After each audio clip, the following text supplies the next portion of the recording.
हाँ जी, देख लिया आदि पुरुष। मजा आया? नहीं आया ना? मैं दिलाता हूँ ना आपको मजे, लेकिन उसके पहले सब्सक्राइब जरूर कर लो। थिएटर के बाहर आकर क्या ही बना दिया, ऐसे एक्सप्रेशन अगर आपके भी थे तो आप एकदम करेक्ट जगह पे आए हो। आज इसी क्या ही बना दिया पर थोड़ी डिटेल में चर्चा करेंगे। अब क्योंकि चर्चा डिटेल में होगी तो स्पॉइलर वार्निंग, जिसका आप लोगों को वैसे भी फर्क नहीं पड़ने वाला, फिर भी स्पॉइलर वार्निंग।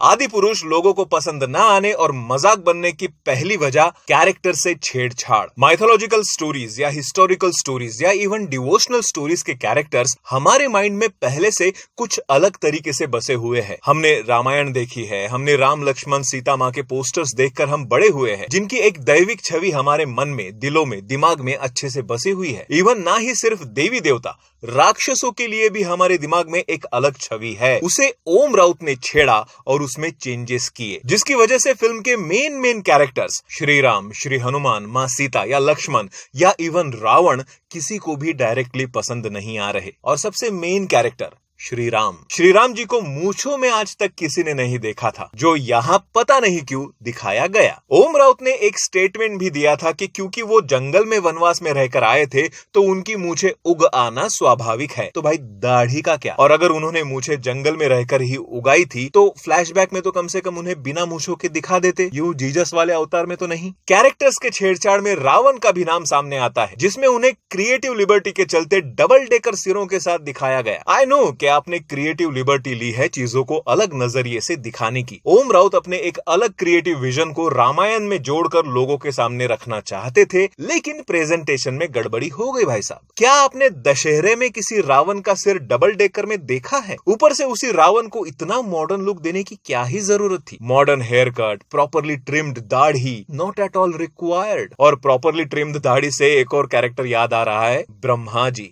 जगत पिता Brahma ji. I don't know कि ब्रह्मा जी को इतना साधारण मनुष्य जैसा क्यों दिखाया गया, वो भी सिंगल हेड के साथ, एंड अगेन प्रॉपरली ट्रिम्ड दाढ़ी के साथ। और इवन रावण के भाई जो थे विभीषण, आप उनका हेयर स्टाइल देखो यार, वो लिटरली आज के जमाने का कोई लौंडा लपाटा लग रहा है। एंड इंद्रजीत को इल्यूजन्स की पावर्स थी, स्पीड की पावर्स थी, पता है, बट अगेन उसमें भी आपने छेड़छाड़ करके उसके पूरे बदन पर टैटूज लगा दिए, नॉट रिक्वायर्ड। इवन जटायु के कैरेक्टर को आपने गरुड़ दिखाया, वो हिस्टोरिकली एक गिद्ध पक्षी थे। और कैरेक्टर्स के छेड़छाड़ के बाद कुछ एक सीन की बात करते हैं जो इस पूरे मूवी में ना होते या अलग तरीके से होते तो फिल्म की दिक्कतें ही खत्म हो जाती। जैसे पहला सीन, जब उड़ते हुए कुछ पता नहीं क्या था वो और क्यों था वो, पर जो सीन हमने टीजर में देखा था वो सेम सीन था इसमें और बहुत ही ज्यादा बेकार लग रहा था। और मैंने अपने रिव्यू में भी ये बात बोली थी कि ये सीन अगर इस फिल्म में ना होता तो ज्यादा अच्छा होता। दूसरा सीन, रावण का नागों के साथ मालिश वाला सीन। अब वहां बोला तो गया है कि मालिश चल रही है, लेकिन उस सीन को देखकर कुछ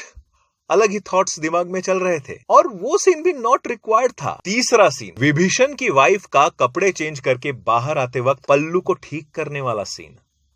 सीरियसली, आपको लगता है कि जो लोग रामायण जैसे एपिक पर बनी फिल्म को देखने आए हैं वो स्त्री के अंगों को देखने आए थे? You are literally showing half naked breast on screen, जो इस फिल्म से हटा देना चाहिए था। ये जबरदस्ती का ग्लैमर घुसाने की क्या ही वजह थी आपकी? चौथा सीन, जो हटाना नहीं पर चेंज करते तो ज्यादा अच्छा रहता। लक्ष्मण को नागपाश से पुनः जीवित करने के लिए संजीवनी बूटी दी जाती है, लेकिन यहाँ तो संजीवनी बूटी का बाथटब बना दिया भाई। अरे मतलब इतना क्या सीन को एग्जैजरेट करके दिखाने की कोशिश कर रहे हो? सारे वानर मिलकर जड़ी बूटी को एक क्या बोलते उसको, घाने में पीस रहे थे। वो घाना बनाने के लिए उनके पास टाइम कहां से मिल गया उनको? चुपचाप से संजीवनी बूटी को ऐसे पीस कर उसकी 2 बूंद जिंदगी के लक्ष्मण को पिला देते, खत्म हो जाता सीन। वन मोर, संजीवनी बूटी लाने जब हनुमान जी हिमालय में पहुंचे तो वो एक्चुअली भोले थे, उनको समझ में नहीं आया कि संजीवनी है कौन सी, तो वो पूरा पर्वत उठाकर लाए थे। यहाँ सीन ही चेंज है। संजीवनी पर्वत यहाँ इसलिए लाया गया क्योंकि हनुमान जी ने सोचा कि युद्ध में और भी लोगों को उस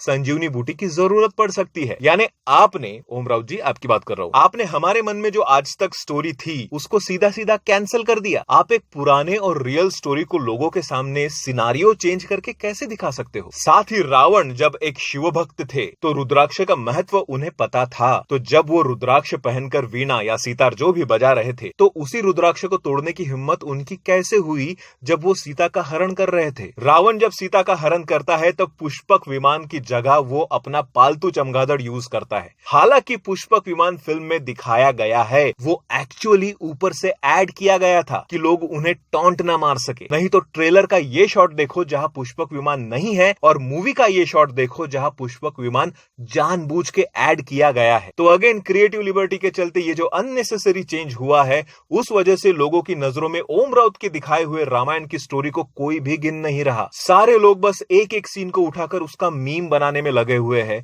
क्योंकि ओम राउत ने आदि पुरुष की रामायण की कहानी खुद ही मीम मटेरियल बनाकर रख दी है। और सीजीआई वीएफएक्स पर जहां हम सबसे ज्यादा फोकस कर रहे थे कि घटिया है, उसकी बात तो इस वीडियो में मैं करूंगा ही नहीं क्योंकि वो पता है लोगों को। लेकिन इस फिल्म का मजाक अब सबसे ज्यादा इसलिए उड़ाया जा रहा है क्योंकि इसके डायलॉग्स बहुत इनकंसिस्टेंट है। कभी एकदम दैविक और डिवोशनल तो कभी एकदम छपरी, जो अगेन इस फिल्म को डुबाने के लिए एक प्लस पॉइंट बन जाता है। I mean literally Hanuman ji के मुंह से तेल तेरे बाप का, आग तेरे बाप की, ऐसे वर्ड शोभा नहीं दे रहे थे। जली ना, जिसकी जलती है उसको ही समझता है। ये तेरे बुआ का बगीचा नहीं है जो हवा खाने चला आया। मेरे एक सपोले ने तुम्हारे इस शेषनाग को लंबा कर दिया। ऐसी लैंग्वेज यहाँ यूज करने की सोची भी कैसे। और कुछ एक वर्ड्स जैसे दिन को प्रातः बोलते, अगर को यदि बोलते, जिंदा को जीवित बोलते, पिताजी को पिताजी नहीं पिताश्री बोलते, तो ऐसे छोटे छोटे वर्ड से भी भाषा को सुधारा जा सकता था। इवन संजीवनी बूटी की इंपॉर्टेंस बताते हुए और उसे पहचाने कैसे ये बताते हुए जो डायलॉग्स इस्तेमाल हुआ है, आप सुनो। संजीवनी ना फूल है ना पत्ती,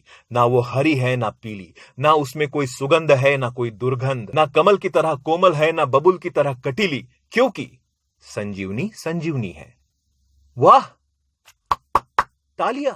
अरे पहचाने कैसे वो तो बताया नहीं आपने। मतलब ऐसे ऐसे डायलॉग्स है जिसका कोई मीनिंग ही नहीं निकलता। आई मीन ऐसे ऐसे डायलॉग्स एंड ऐसे ऐसे वर्ड्स है जो उस टाइमलाइन के साथ रेजोनेट ही नहीं कर पाते। और इवन इतनी सारी कमियां होने के बाद भी आप यकीन नहीं करोगे थिएटर्स हाउसफुल है। अब ये लोगों की मर्जी है कि वो क्या और कैसा एंटरटेनमेंट चाहते हैं, उसके लिए हम कुछ नहीं कर सकते। लेकिन इस फिल्म के बाद एक बात तो समझ में आ गई कि अगर लैक ऑफ विजन हो तो पौराणिक विषयों पर मूवी नहीं बनानी चाहिए। मिलते हैं अगले वीडियो में, बाय।